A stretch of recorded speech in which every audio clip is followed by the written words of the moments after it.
अस्सलामु अलैकुम वरहमतुल्लाहि वबरकातुहू। स्टूडेंट्स ऑफ 7th क्लास, ज़राअत की बुक पेज नंबर 9। बेटा इससे पहले हम ट्यूबर्स लगाना, दाब लगाना, कलम लगाना और पेबंद लगाना, इसके बारे में हम पढ़ चुके हैं। और ज़ेर बच्चा से अफज़ाइश नस्ल, उसके बारे में ज़रूरी हदायत, ये भी हम पढ़ चुके हैं और तफसील के साथ हमने पढ़ा है। आज हम पढ़ेंगे पौधे की नशोनुमा के लिए ज़रूरी अवामिल।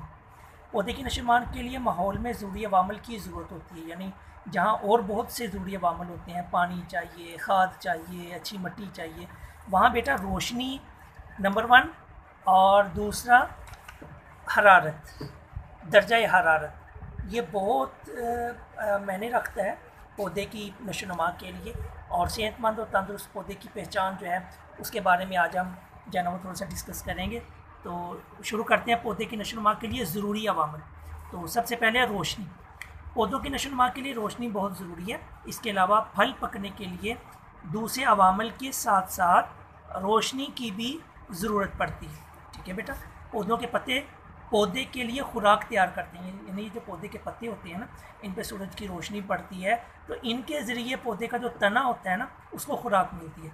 पत्ते ये खुराक रोशनी और दूसरे अवामिल की मदद से तैयार करते हैं। रोशनी की सही मिकदार मिलने से पौधे को ज़रूरत के मुताबिक खुराक मिल जाती है और उसकी नशोनुमा सही होती है।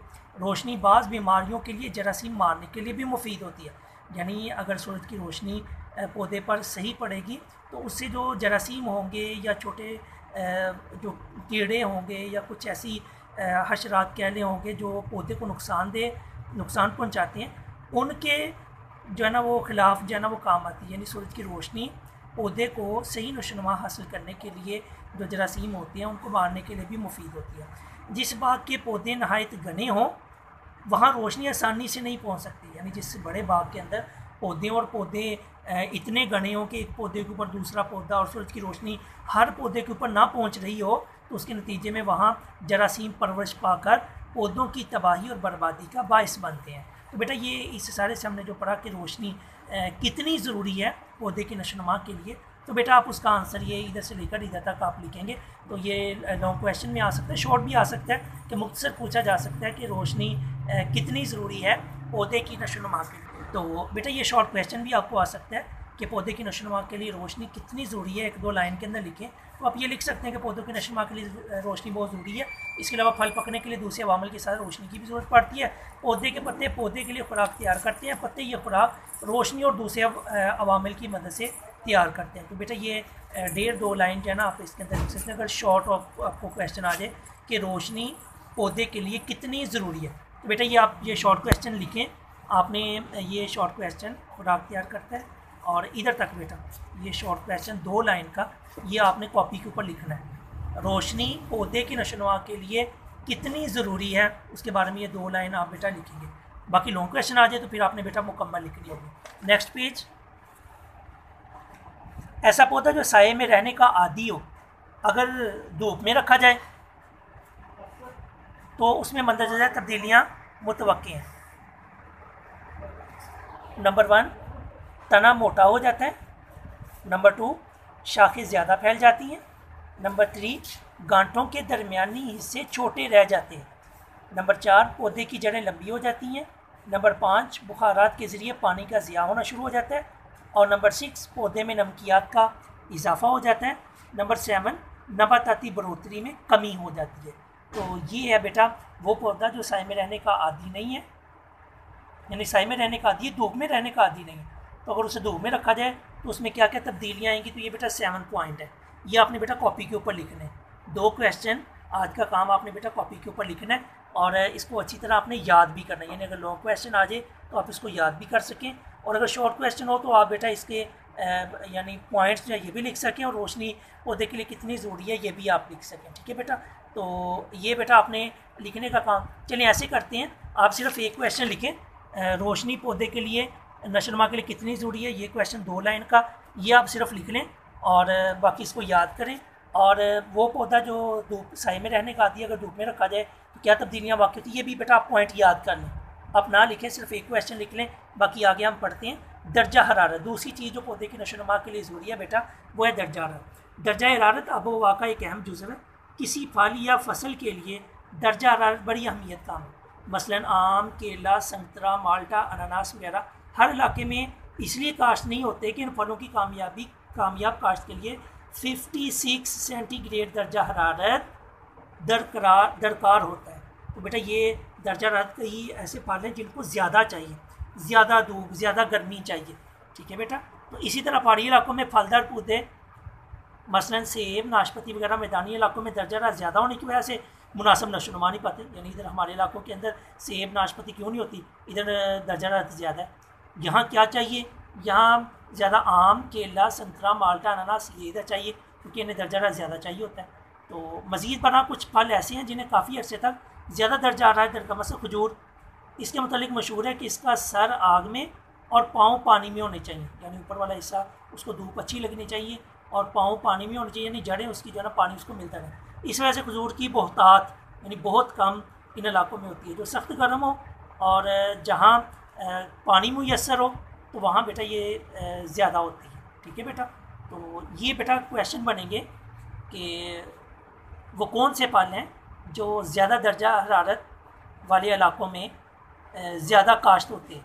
तो बेटा उसका ये आम, केला, संतरा, माल्टा, अनानास वगैरह, क्योंकि ये 56 सेंटीग्रेड दर्जा हरारत वाले इलाकों में काश्त होते हैं। इसी तरह वो कौन से फलदार पौधे हैं जो कम दर्जा हरारत वाले इलाकों में यानी सही नशोनुमा पाते हैं। तो बेटा वो सेब, नाशपाती वगैरह मैदानी इलाकों में दर्जा हरारत ज़्यादा होने की वजह से मुनासिब नशोनुमा नहीं पा सकते। ठीक है बेटा।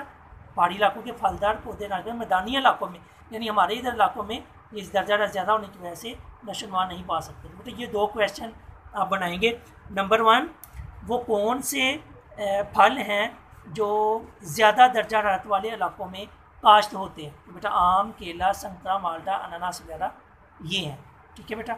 और ये बेटा शॉर्ट क्वेश्चन भी MCQs भी आ सकता है कि वो कौन से फल हैं, या मिसाल लिखा जाए आम, केला, संतरा, माल्टा क्या ऐसे इलाकों में काश्त हैं जहाँ दर्जा हरारत डैश हो, मतलब 56 हो, 57 हो, 40 हो, 20 हो।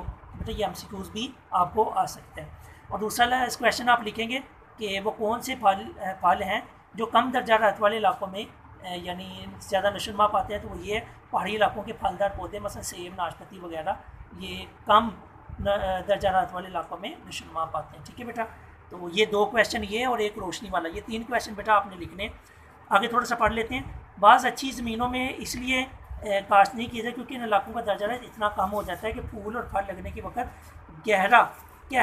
कहर इन्हें ज़ाया कर देता है। कहर मतलब ज़्यादा जो होता है ना वो गर्मी और तब गुम या कह लें ऐसा मौसम जिसके अंदर ना रोशनी ना जो है ना वो कम यानी ज़्यादा गर्मी हो ना सर्दी हो, बल्कि ऐसी जैसे सावन भादों के मौसम होते हैं। तो ठीक है बेटा। कम दर्जा हरारत बाज़ दफ़ा बीमारियों, कीड़ों की अफजाइश का बाइस बनता है। आड़ू के पत्तों का चुरमुर हो जाना और भूरी सरांड जैसी बीमारियां सर्द और नमदार मौसम में ज़्यादा फैलती हैं। ठीक है बेटा। तो बाद दफ़ा दर्जा यानी कम होने की वजह से बीमारियां और कीड़ों की अफजाइश ज़्यादा होती है। ठीक है बेटा। दर्जा हरारत फूल और फल की खासियत नीज फल के पकने पर भी असरअंदाज होता है। अगर बाहर में मौसम जल्द गर्म हो जाए तो फूल जल्द निकल आते हैं। इसके बरअक्स अगर मौसम देर तक ठंडा रहे तो फूल देर से निकलेंगे। सेब की ज़्यादातर इकसाम ठंडी आबोहवा में बहुत होती है। इसके बरअक्स आड़ू कदरे गर्म दर्जा हरारत में मीठे और खुश जायका होते हैं। अंगूर गर्म इलाकों में तुर्श और मोटे छिलके वाले होते हैं। गर्म इलाकों की निस्बत सर्द इलाकों में पैदा होने वाला माल्टा कम तुर्श होता है। तो ये बेटा हमने पढ़ा दर्जा हरारत के हवाले से कि रोशनी कितनी ज़रूरी है पौधे के लिए और दर्जा हरारत कितना ज़रूरी है। बेटा इसमें 2 क्वेश्चन थे कि आम, केला, संतरा, माल्टा यानी ज़्यादा दर्जा हरारत वाले इलाकों में कौन से फल जो है ना वो ज़्यादा नशोनुमा पाते हैं या काश्त किए जाते हैं, वो ये हैं। और कम दर्जा हरारत वालों में कौन से फल जो है ना वो काश्त किए जाते हैं, वो ये।